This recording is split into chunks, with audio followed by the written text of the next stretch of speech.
শেখ হাসিনার শাসনামল ফেরাউনের শাসনামল ছিল কোনো সন্দেহ নাই। শেখ হাসিনা রাজ্য পরিচালনা ইয়াজিদের রাজ্য পরিচালনার সাথে কোনো সন্দেহ নাই। শেখ হাসিনার ধর্মচর্চা আবু জাহেলের ধর্মচর্চা ছিল কোনো সন্দেহ নাই।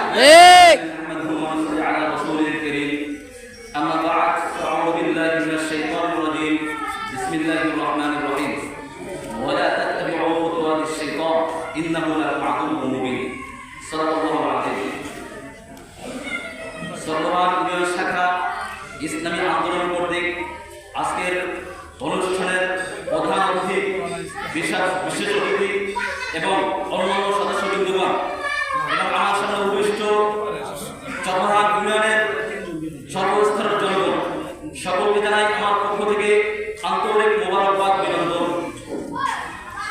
আজকে আপনারা সবাই অবগত আছেন যে আমাদের সভা অনুষ্ঠান কি উপলক্ষে পীর সাহেব হুজুরের 9 দফা বাস্তবায়নের লক্ষ্যে আজকে আমাদের এই সভা। কথা সংক্ষিপ্ত, কারণ আমাদের এখানে কথা বলার জন্য আমাদের মুরব্বীরা রয়েছে। আজকে তারা কথা বলে আমরা শুনবো, তাদের দিক নির্দেশনা অনুযায়ী আমাদের পরবর্তী সমাজ পরিচালনা করবো ইনশাআল্লাহ। কথা সংক্ষিপ্ত, শুধু বলবো, একজন নামদারি মুসলমান মুনাফিকের হাতে যদি ক্ষমতা থাকে তাহলে তার মধ্যে 3টি জিনিস ফুটে ওঠে। সে শাসন করবে ফিরাউনের মতো, সে রাজ্য পরিচালনা করবে ইয়াজিদের মতো, সে ধর্মচর্চা করবে আবু জাহেলের মতো। শেখ হাসিনার শাসনামল ফেরাউনের শাসনামল ছিল কোনো সন্দেহ নাই। শেখ হাসিনা রাজ্য পরিচালনা ইয়াজিদের রাজ্য পরিচালনার সাথে কোনো সন্দেহ নাই। শেখ হাসিনার ধর্মচর্চা আবু জাহেলের ধর্মচর্চা ছিল কোনো সন্দেহ নাই।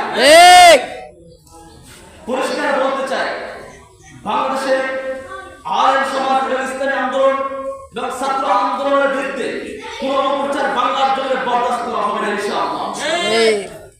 টেকনাফ থেকে পাহাড়ের বড় মায়ের প্রতি ইঞ্চি মাটিতে ইসলামের ঐতিহ্য ধরে রাখতে আরো বারবার কায়েম হবে ইনশাআল্লাহ।